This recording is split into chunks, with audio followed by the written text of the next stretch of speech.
Hello hello beautiful dear handsome man, good morning, नमस्ते। और आज मैं क्या बना रही हूँ पता है?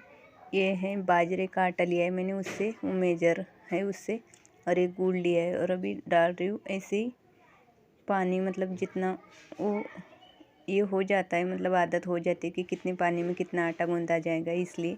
तो फिर ये मैंने ये भर के लिया था ये आटा, ये बाजरे का।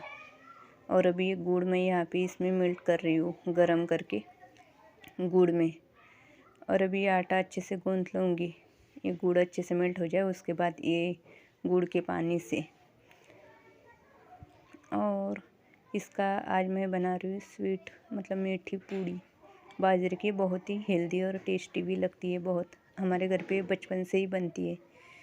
तो बाजरे का आटा ही था और थोड़ी ठंड भी चल रही है, तो ऐसे तो मैं बनाती रहती हूँ हमेशा, तो इसलिए आपके साथ भी आज शेयर कर रही थी। और उसके बाद ये गुड़ मेल्ट हो रहा था, तब मुझे याद आया कि बच्चों को भी रोटियां ही बनानी है। तो फिर मैं यहाँ पे रोटियां बना रही थी, क्योंकि टाइम भी हो रहा था उनका आने का, तो इसलिए फिर आटा तो बहुत सारा था, मतलब 4-5 रोटियां आराम से बनती। लेकिन क्या होता है, बच्चे है ना, छोटी रोटी बनाओ तो ये एक ही खाते, इसलिए मैं क्या कर रही थी कि तो जो 4-5 रोटियां बन रही थी उसकी 2 ही बनाई अच्छे से अंदर से, उसको ऑयल लगा के, तो सॉफ्ट भी होती है। और सोम के दांतों में दर्द भी होता है, इसलिए फिर वो थोड़ी रोटी कड़क हो जाए तो खाता नहीं, उसको सॉफ्ट वाली चाहिए, इसलिए फिर उनके लिए बना रही थी रोटी।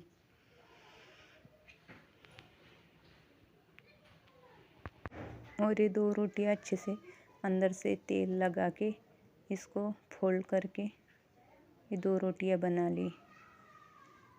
और ये बना अंदर क्या होता है ना, फिर ये अच्छे अच्छे लेयर्स बनते हैं। और सोम को सॉफ्ट वाले लेयर्स पसंद भी, इसलिए फिर मैं दोनों के लिए 2 रोटियां बना के रख दी, और ये बहुत अच्छी लेयर भी बन गई थी। और एक गुड़ मेल्ट होके अच्छे से ठंडा भी हो गया था, फिर मैंने ले ली ये आटा, और आटा में ठंडा होने के बाद इसको मिला लिया। और मिलाने के बाद है ना, परफेक्ट बना था। परफेक्ट मीन्स ये कि जितना चाहिए था उतना, बस 1 आध चमचा बचा होगा नीचे, इतना ही। तो मुझे फिर से आटा लेने का मन ही नहीं कर रहा था, तो इसलिए मैंने वो रख दिया। थोड़ा सा पानी बचा था, बहुत कम, मतलब 1 स्पून होगा उतना। और वैसे तो मुझे ठंड भी लग रही थी, तो मैं चाय ही बनाने वाली थी, इसलिए मैंने वो पतीला ऐसा ही रखा, उस पर चाय बनाऊँ। और ये सख्त आटा मैंने गूंथ लिया और 10 मिनट के लिए इसको रेस्ट करने के लिए रख दिया, मतलब ये मिक्स हो जाए अच्छे से उसमें गुड़।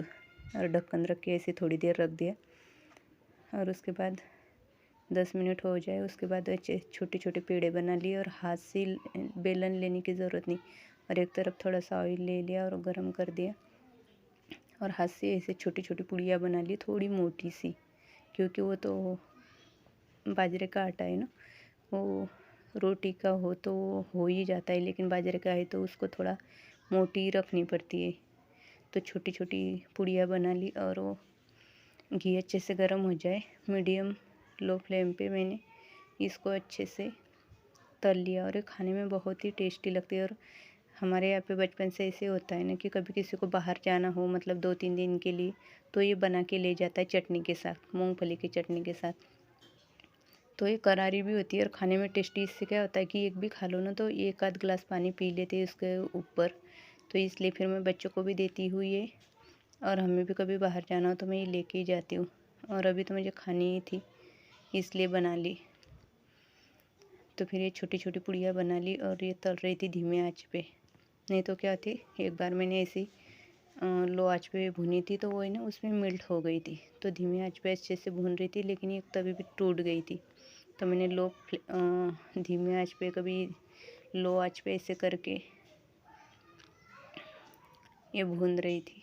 और ये बहुत अच्छी होती है, और करारी तो इतनी बज रही थी ना, बहुत अच्छी। और अच्छे से इसको ब्राउन होने तक तल लिया, और फिर निकाल के मैं क्या करती हूँ, ये ऐसे स्टोर करके रख देती हूँ 8-10 दिन तक। ये अच्छे से खा सकते हैं, मतलब खाना खाने के बाद कुछ ना कुछ स्वीट होना चाहिए ना। तो ऐसे ही मैं ये बना कर, और ये बहुत अच्छी भी बन गई थी। और आज बसंत पंचमी थी, तो भगवान जी को भोग भी चढ़ाना था, इसलिए फिर भी मैंने ये तो बना ली थी। और ये खाने में बहुत स्वादिष्ट लगती है। और घर में ना 2-3 घंटे तो कितना अच्छा स्मेल घूम रही थी, बहुत अच्छी खुशबू, बहुत। तो ये ऐसी बन रही थी। और एक कप आटे में बहुत ज़्यादा बन गई थी, मतलब कम से कम 20-30 बन गई होगी। और ये अच्छी करारी बन गई। और बच्चे स्कूल से आने के बाद सोनम कर रही थी यहाँ पे कुछ वैलेंटाइन डे का कुछ बना रही थी, बुके। तो फिर मैं कपड़े तो ले गई थी, लेकिन कुछ थोड़े कपड़े बचे थे वो भी लेने थे। और झाड़ू भी लगाना था। बहुत गंदा छत हो गया था इस बार, बहुत ज़्यादा, क्योंकि हवा चल रही थी लास्ट वीक, तो सारी धूल मिट्टी आ गई थी। और 2-3 दिन हो गए हमारे अड़ोस पड़ोस की जो लोग हैं ना, उन्होंने छत साफ कर दी थी। तो मुझे भी उस दिन से चल रहा था, सुबह मैं करने वाली थी, फिर सुबह कर नहीं पाई। तो फिर मैं अभी कर रही थी क्योंकि क्या होता है, मैं अकेली रहती हूँ तो अच्छा नहीं लगता छत पे। तो फिर सोनम भी थी, तो फिर वो कर रही थी उसका काम और मैं झाड़ू लगा रही थी यहाँ पे। और इतनी मिट्टी निकली थी, अभी तो एक आध दिन इसको बहुत धोना पड़ेगा अच्छे से। छत को इतनी मिट्टी हो गई, इसके ऊपर आने का मन ही नहीं करता, ना बैठने का मन करता है। तो यहाँ पे मैं ये झाड़ू लगा रही थी। और यहाँ पे चना दाल भी 2-3 दिनों से सूख ही रही थी, क्योंकि आज भी इतनी धूप नहीं थी, तो अच्छे से सूख नहीं पा रही, ना मैं उसको पीस के ला पा रही हूँ। और एक तरफ ये इतना कूड़ा यहाँ पे इकट्ठा हो गया। यहाँ पे ऊपर ये सीमेंट की थैलियाँ रखी है, तो उसके भी थोड़ा सीमेंट गिरता रहता है। तो यहाँ पे मैंने ये सारा कूड़ा इकट्ठा कर दिया।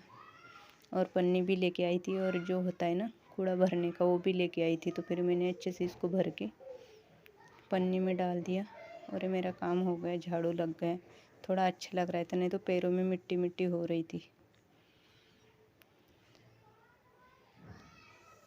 और एक तरफ से भी बहुत ही गंदा हो गया था।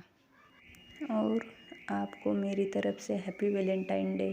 फर्स्ट टाइम मैं कैमरे के सामने आ गई शर्माते हुए, और ये आपके लिए। Bye bye.